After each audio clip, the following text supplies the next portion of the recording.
الرحيم نحمده ونصلي على رسوله الكريم أما بعد أعوذ بالله من الشيطان الرجيم بسم الله الرحمن الرحيم يا أيها الذين آمنوا توبوا إلى الله توبة نصوحا صدق الله العظيم۔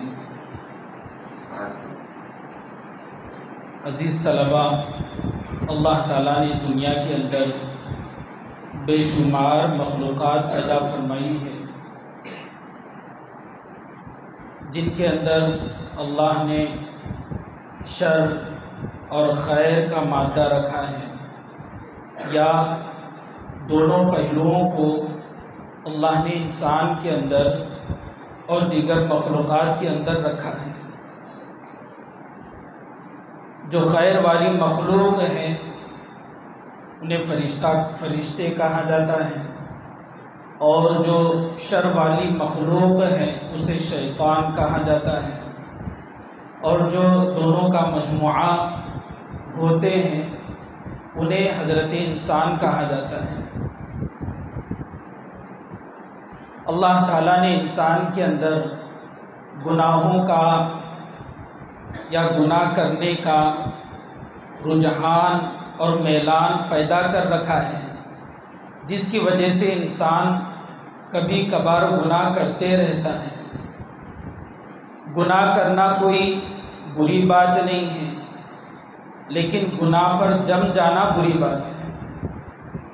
انسان سے غلطی ہو جانا اتنی بڑی غلطی نہیں ہے جتنی غلطی پر اصرار کا ہو جانا ہے۔ حضرت آدم علیہ السلام سے بھول ہوئی تو آپ اصرار نہیں کیے، ربنا ظلمنا انفسنا کل بنی آدم خطاؤن وخیر الخطائین التوابون فرمایا۔ بہترین گنہگار وہ ہے جو گناہ کرنے کے بعد توبہ کرنے والا ہو۔ گناہ کسے کہتے ہیں؟ انسان کی اللہ کی نافرمانی کرنے کو گناہ کہا جاتا ہے۔ اللہ کی نافرمانی کو گناہ کہا جاتا ہے۔ اسلام جسے گناہ کہے وہ گناہ ہے، معاشرہ جسے گناہ کہے وہ گناہ نہیں۔ یہ بات اچھی طریقے سے سمجھنا چاہیے۔ اسلام جسے گناہ کہتا ہے وہ گناہ ہے، اور معاشرہ جسے گناہ کہتا ہے وہ گناہ نہیں۔ معاشرہ آج کل شراب پینے کو گناہ نہیں سمجھ رہا، تو اس کا یہ مطلب نہیں ہے کہ یہ جائز ہے۔ معاشرے کے اندر جھوٹ بولا جا رہا ہے، اس کے بغیر کاروبار چمکتا ہی نہیں، معاشرہ ایسا سمجھتا ہے، تو اس کا یہ مطلب نہیں ہے کہ یہ گناہ جائز ہو جائے۔ ایسے ہی دنیا کے اندر گانا بجایا جاتا ہے، ہر جگہ گناہ کی آوازیں کانوں کے اندر آتے رہتی ہیں۔ اس کا یہ مطلب نہیں ہے کہ یہ اسلام کے اندر جو گناہ لکھا گیا ہے وہ پاک ہو گیا۔ ہندوازم کے اندر توبہ کا تصور نہیں، ان کے یہاں تو آدمی گناہ کرتا رہے، دوسرے جنم میں جن کو آواگمن کہا جاتا ہے وہ دوسرے جنم میں دوسری صورت میں آئے گا۔ گناہ کا تصور زندگی کے اندر نہیں۔ ایسے ہی عیسائیت کے یہاں پر عیسائی مذہب میں توبہ کا تصور نہیں ہے۔ وہ یہ سمجھتے ہیں حضرت عیسیٰ علیہ السلام جو صلیب پر چڑھائے گئے ہیں وہ ہماری طرف سے گناہوں کا کفارہ ادا کر چکے ہیں، لہذا گناہ کرتے رہو۔ گناہ کا تصور، توبہ کا تصور ان کے پاس نہیں ہے۔ اللہ تعالیٰ نے ہم لوگوں کے اوپر کرم فرمایا ہے کہ جب تک سورج مشرق کے بجائے مغرب سے نہ نکلے اس وقت تک توبہ کا دروازہ کھلا ہوا ہے۔ دنیا کے اندر انبیاء علیہم السلام کے علاوہ کوئی معصوم نہیں ہے۔ ہر آدمی سے گناہ ہوتا ہے، ہر انسان سے گناہ سرزد ہوتے ہیں۔ شیطان ہمارا کھلم کھلا دشمن ہے، ہمارے جسم کے اندر خون کی طرح دوڑتے رہتا ہے، اس لیے ہمیں اللہ سے معافی مانگتے رہنا چاہیے۔ قرآن پاک کے اندر اور حدیث مبارکہ کے اندر آپ علیہ السلام نے توبہ و استغفار کی ترغیب دلوائی، حدیثیں بتلائی ہیں۔ اللہ تعالیٰ قرآن پاک میں فرماتے ہیں یا ایھا الذین آمنوا توبوا الی اللہ توبۃ نصوحا، اللہ کے سامنے پکی اور سچی توبہ کرو۔ الا پر کے معنی نہیں، خلف کے معنی ہیں، سامنے کے آتے ہیں۔ اللہ تعالیٰ سے سچی اور پکی توبہ کرو۔ عسیٰ ربکم ان یکفر عنکم، امید ہے کہ آپ کا رب آپ کے گناہوں کو معاف کر دیں۔ ویدخلکم جنات تجری من تحتها الانہار، اور تمہیں ایسے باغات کے اندر داخلہ دلوائے جس کے نیچے سے نہریں بہتی ہیں۔ تو توبہ کرتے رہنا چاہیے۔ اور یہ قرآن پاک کی آیت ہے توبوا الی اللہ جمیعا ایھا المؤمنون لعلکم تفلحون، اے ایمان والو سب کے سب توبہ کرو تاکہ تم کامیاب ہو جاؤ۔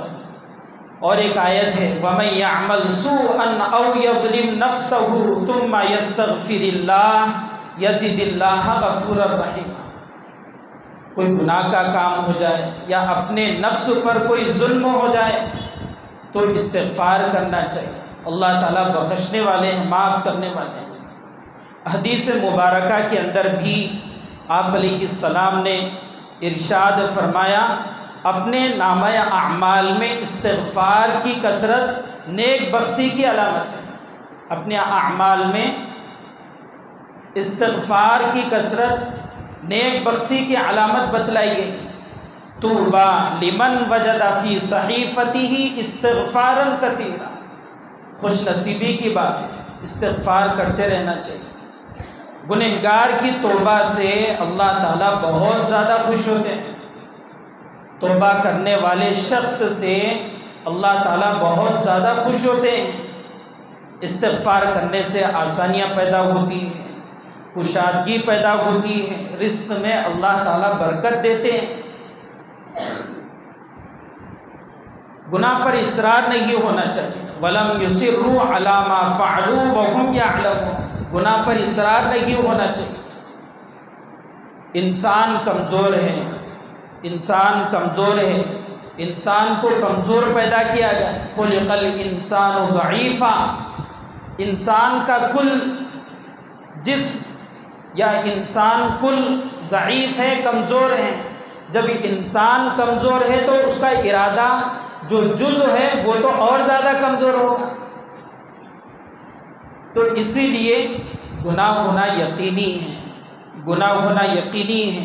آدمی کمزور، ارادے بھی کمزور، گناہ ہوتے رہیں گے، آدمی معافی مانگتا رہے گا۔ گنہگاروں کے واقعات پڑھنا چاہیے، گنہگاروں نے کس طریقے سے توبہ کی ہے، ہمارے سامنے وہ واقعہ ذہن میں ہونا چاہیے۔ حضرت فضیل بن عیاض رحمۃ اللہ علیہ، سرتاج الاولیاء جنہیں کہا جاتا ہے، ابتدائی زندگی انتہائی بھیانک، زبردست قسم کے ڈاکو، قافلوں کو لوٹ لینے والے۔ ایک مرتبہ ایسے ہی مکان کی دیوار پر پھلانگ لگا رہے، قاری صاحب قرآن پاک کی تلاوت الم یأن للذین آمنوا ان تخشع قلوبهم لذکر اللہ، یہ آیت پڑھی اور حضرت فضیل نے اس آیت کو سنا، وہیں پر دل کی دنیا بدل گئی، زندگی کے اندر انقلاب برپا ہو گیا۔ توبہ کی، اللہ نے توبہ قبول فرمائی، زندگی بدل دی۔ اس کے بعد جتنا لوگوں سے انہوں نے مال لیا تھا سب کو واپس کرنا شروع کر دیا۔ ایسے ہی ایک یہودی کا مال واپس کرنے کے لیے آپ اس کے پاس گئے تو اس نے کہا میں آپ کو معاف نہیں کروں گا جب تک کہ میرے کھیت میں جو ٹیلا ہے، جسے مٹی کا انبار کہا جاتا ہے، مٹی جہاں پر زیادہ ہوتی ہے، یہ مٹی آپ میرے کھیت سے نہیں ہٹائیں گے اس وقت تک میں آپ کو معاف نہیں کروں گا۔ قاضی ایاز رحمۃ اللہ، فضیل رحمۃ اللہ علیہ، انہوں نے اس کام کو قبول کیا، مٹی نکالنا شروع کیے۔ اللہ کو بھی رحم آ گیا، فرشتوں کو حکم دیا، ہواؤں کو حکم دیا گیا، اے ہوا اس مٹی کو ایک جگہ سے دوسری جگہ منتقل کر اور حضرت فضیل کی مدد کر۔ تو ان ہواؤں نے مٹی کو ایک جگہ سے دوسری جگہ منتقل کیا، اور یہ سارا منظر کھیت والا یہودی دیکھ رہا تھا۔ اس منظر کو دیکھ کر وہ یہودی بھی اسلام قبول کر گیا، وہ بھی توبہ کرنے والا بن گیا۔ توبہ کرنے والوں کے ہاتھوں پر دوسرے توبہ کرتے ہیں۔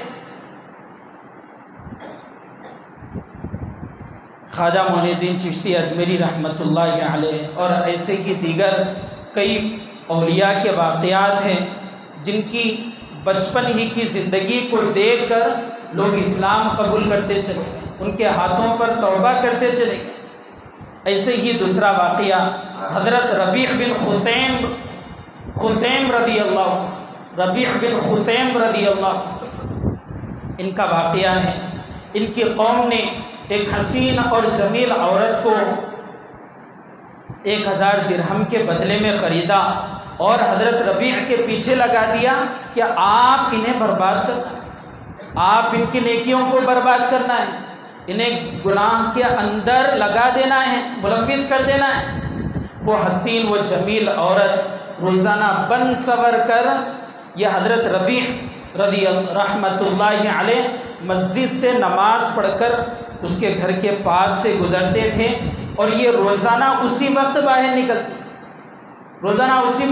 نکلتی۔ ایک مرتبہ ایسے ہوا کہ وہ حسین عورت ان کے سامنے آ گئی، تو حضرت ربیع بن خثیم رضی اللہ عنہ اس سے کہنے لگے تیرا ناز ہو، اس دن کو سوچ جس دن تو بیمار ہو جائے گی، اس دن تیرا کیا حال ہوگا جب تجھے بخار آ جائے گا، اس دن تیری کیفیت کیا ہوگی جب تیرے سامنے ملک الموت ہوں گے، جب تجھے عذاب قبر ہوگا۔ یہ ساری چیزیں سنائی گئی۔ اسی وقت وہ عورت ایک چیخ ماری اور بے ہوش ہو گئی۔ اس کے بعد سے اس کی دنیا بدل گئی، توبہ کرنے لگ گئی، اس کے بعد پاکیزگی کے ساتھ زندگی گزاری۔ تو اللہ ایسے لوگوں کو ہدایت دیتے ہیں۔ بنی اسرائیل کا وہ مشہور واقعہ حضرت موسیٰ علیہ السلام کے زمانے کا، ان کے زمانے میں دوسری مرتبہ قحط سالی آئی۔ قوم آ کر حضرت موسیٰ علیہ السلام سے کہنے لگی آپ اپنے رب سے ہمارے لیے دعا فرما دیجئے، بارش نہیں ہو رہی۔ آپ نے قوم کو جمع کیا، تقریباً 70,000 سے زائد افراد ایک جنگل میں جمع ہوئے، وہاں پر اعلان کیا گیا دعا کروائی۔ دعا کرانے کے بعد بھی بارش نہیں ہوئی۔ حضرت موسیٰ علیہ السلام کلیم اللہ ہیں، اللہ سے بات کی، اے اللہ دعا کی جا رہی ہے پھر بھی بارش نہیں ہو رہی ہے، کیا ماجرا ہے؟ اللہ تعالیٰ نے حضرت موسیٰ علیہ السلام سے کہا کہ آپ کی قوم میں ایک آدمی ہے جو 40 سال سے میرے سے مقابلہ کر رہا ہے، 40 سال سے گناہ کر رہا ہے۔ حضرت موسیٰ علیہ السلام نے قوم میں اعلان کیا کون ہے وہ بندہ جو ہمارے سامنے حاضر ہو۔ وہ بندہ بہت زیادہ شرمندہ ہوا، دل میں اللہ سے کہنے لگا اے اللہ، جس طریقے سے میں نے 40 سال تک تیری نافرمانی کی اور تو مجھے مہلت دیتا رہا، اب میں تجھ سے معافی مانگتا ہوں، میرے اس عیب کو ظاہر نہ کر۔ دل میں دعا ہو رہی ہے اور اس طرف آسمان سے بارش ہو رہی۔ حضرت موسیٰ علیہ السلام حیران ہو گئے، اللہ سے پوچھنے لگے، اللہ کہنے لگے جس طریقے سے میں نے اس کے عیب کو 40 سال سے چھپا رکھا، ایسے ہی آپ کے کہنے پر اب بھی چھپا کر رکھوں گا۔ اللہ ایسی توبہ قبول کرنے والے، 99 قتل کرنے کے بعد اللہ توبہ کرنے پر توبہ کو قبول کرنے والے ہیں۔ کتے کو صرف پانی پلانے پر زانیہ کو معاف کرنے والے ہیں۔ ذوالکفل ایک شخص گزرا ہے، روزانہ ایک نئی عورت کو چاہتا ہے، تو ایسا آدمی ایک عورت کی کپکپاہٹ کو دیکھ کر کہ کبھی وہ کسی عورت وہ عورت کسی مرد کے پاس نہیں گئی، مجبوراً گھر کے حالات خراب ہونے کی وجہ سے چلے گئی۔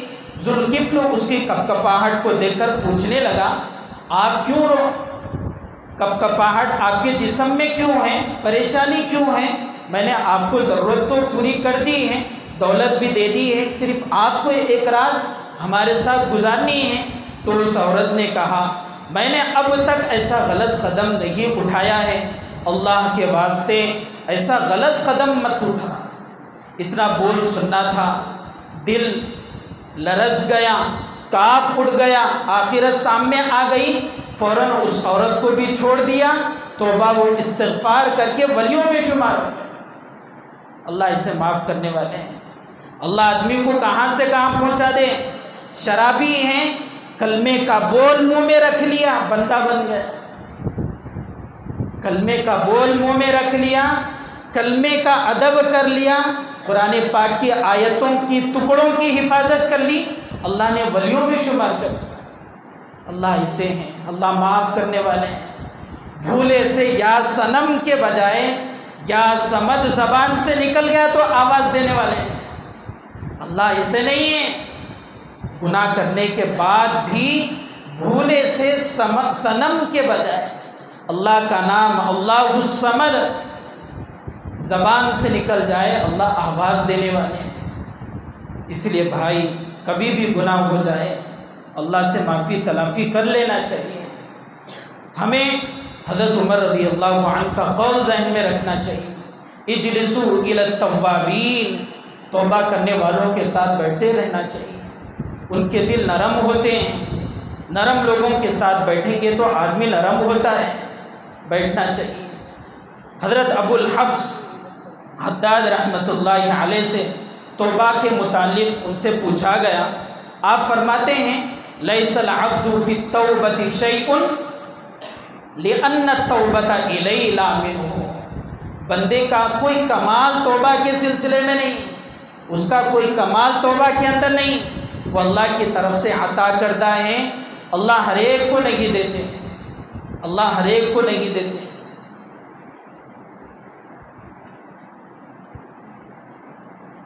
توبہ کرتے رہنا چاہیے۔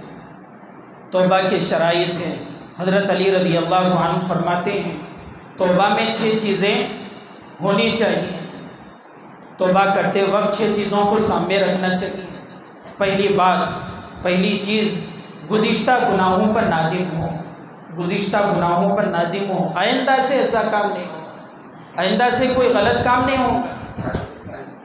دوسرا، گزشتہ حقوق اللہ کی ادائیگی کی فکر، اب تک نمازیں چھوٹ گئی، پڑھ لیں گے، قضاء عمری ادا کر لیں گے، اب تک زکوٰۃ نہیں دیا، آئندہ سے ادا کریں گے، اب تک حج فرض تھا ادا نہیں کیا، اب کر لیں گے۔ گزشتہ حقوق اللہ میں جو کمی ہوئی ہیں اس کو ادا کرنے کی فکر کرنا چاہیے۔ تیسرا، غصب کیا ہوا مال واپس کر دینا چاہیے، بہن کی میراث، لوگوں کا مال، پارٹنر کا دھوکے سے لیا ہوا مال سب لوٹا دینا چاہیے۔ آدمی توبہ کر رہا ہے تو ساری چیزوں سے توبہ کرنا چاہیے۔ کسی کو تکلیف پہنچائی ہو تو معافی چاہ لینا چاہیے۔ نمبر 5، آئندہ گناہ نہ کرنے کا پختہ ارادہ ہو، پختہ ارادہ۔ نمبر 6، جس طرح اپنے آپ کو گناہ کی زندگی میں اب تک دیکھا تھا، اس کے بعد سے اپنی زندگی کو نیکیوں میں دیکھنے کا ارادہ کرنا چاہیے۔ یہ 6 کام کرنا چاہیے، تب جا کے توبہ قبول ہوتی ہے۔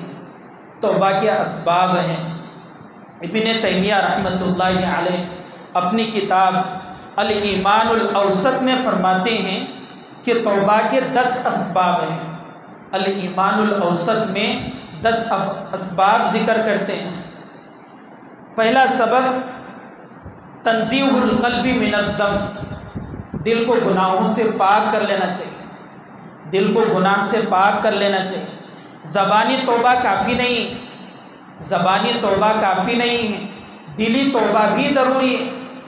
ایک آدمی ہے، ایک دھوبی ہے، صرف زبان سے بولا کپڑے دھل گئے نہیں ہوگا، دل سے دھونا پڑے گا۔